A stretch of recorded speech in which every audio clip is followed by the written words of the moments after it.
Jessica. Laura Caps. Tony Rinaldi. My name is Marcus Steamhoven. Elena Giordano. I'm a producer, director, I am a production manager. writer, occasional actor, Camera op. Editor. sometimes cameraman Production manager. I am a producer and a DP. at the Center for Creative Media.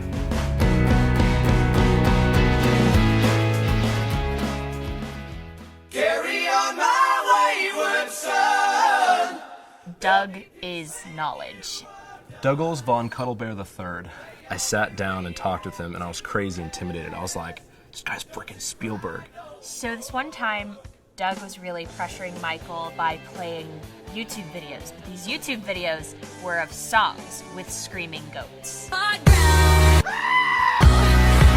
Cool thing about Doug is that you know he loves you. He loves making you great. And he sees greatness in you, and he tries to pull it out. And it's not always comfortable, and it's hard, but you know deep down that he's doing it for you. Just knowing him, he has brought a lot of healing into my life.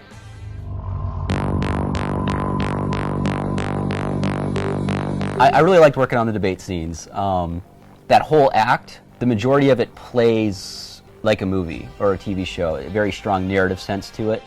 And that's where my aspirations lie, in cutting narrative, specifically in television, TV shows. And so that was just really fun to get in there and to do, you know, what I aspire to do. My favorite part about working on the Fire in the Garden promo for the Battle Cry event, it was like me and Pierce got called into the fishbowl, and Doug and Michael were like, dynamic duo, look at this. And they showed us a promo from Hillsongs, and they're like, be better than them. And I'm like, okay, no problem. And me and Pierce left the fishbowl quite intimidated, but like, let's freaking do this thing. And we sat down, we put our heads together, we concepted. We ended up, you know, putting out a piece that I'm very, very proud of. It was really probably one of the bigger successes of my time here. I really enjoyed working on the HA testimony video. I enjoyed just getting to see it from the very early stages all the way till it was in the can, and being able to oversee all of that.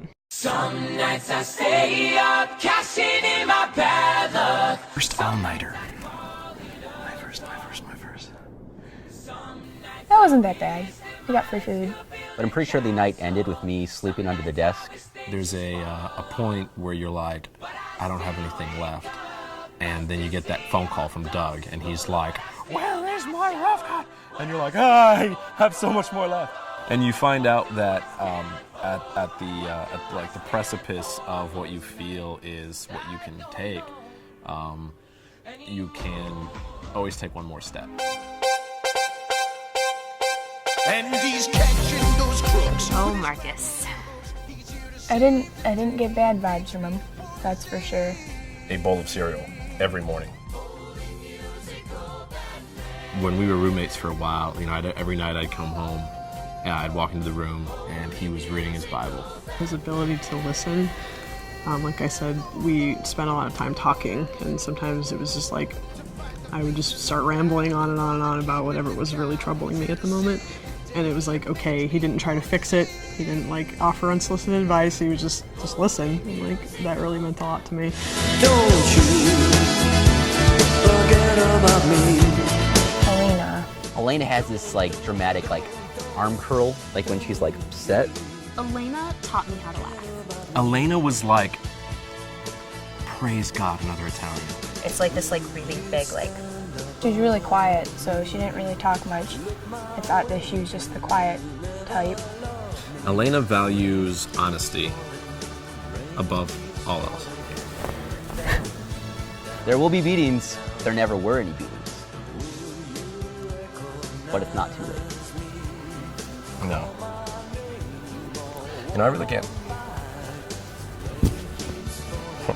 My dramatic arm cross goes as such.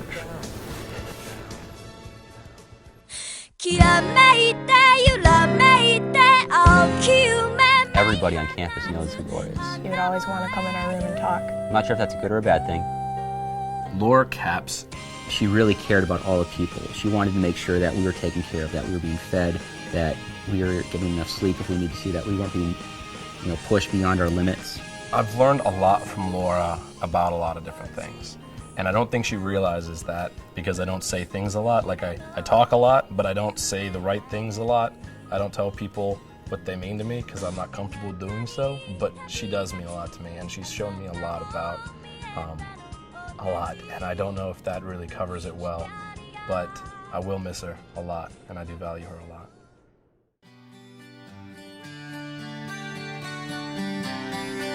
Jessica.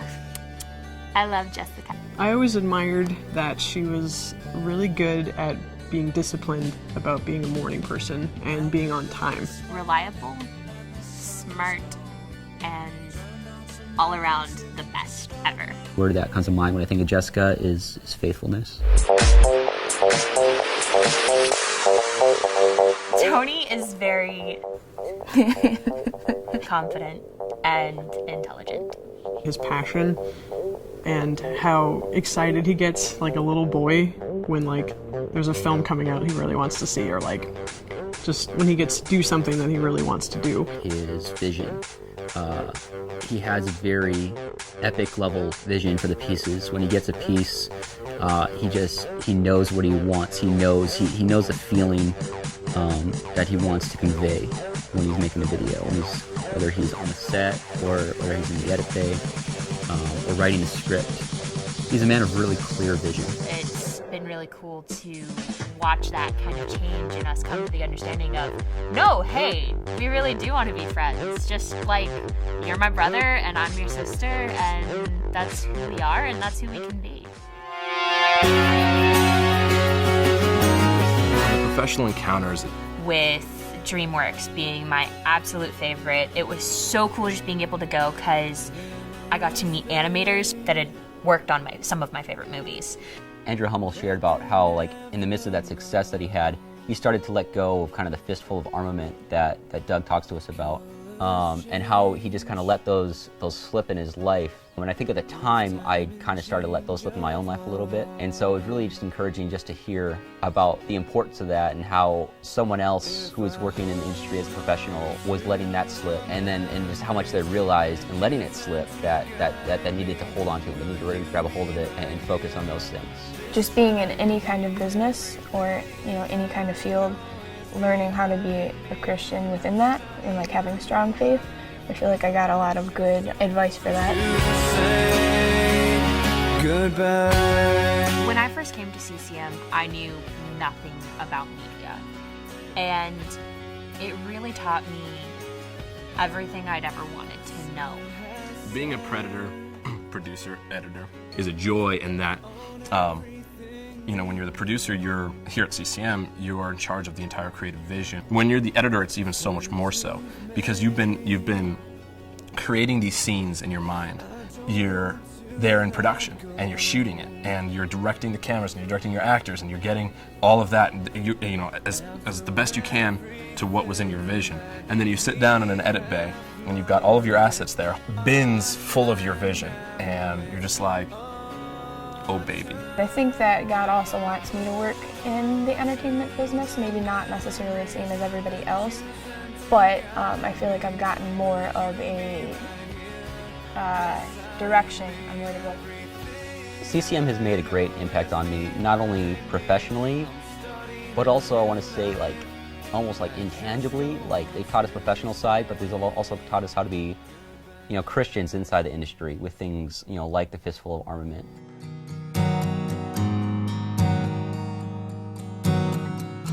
Spiritually speaking, I think the biggest thing CCM has taught me is that love isn't necessarily a feeling. Love is more like, I want to sleep so bad, but I'm going to listen to you talk about what you have to talk about because you care about it. And because you care about it, I care about it. That's love. And it's not fun all the time, but it's what Jesus would have us do, I think. It's taught me, even when I don't necessarily want to do something, I'm not here for myself. I'm here for God, number one, and two, for the ministry.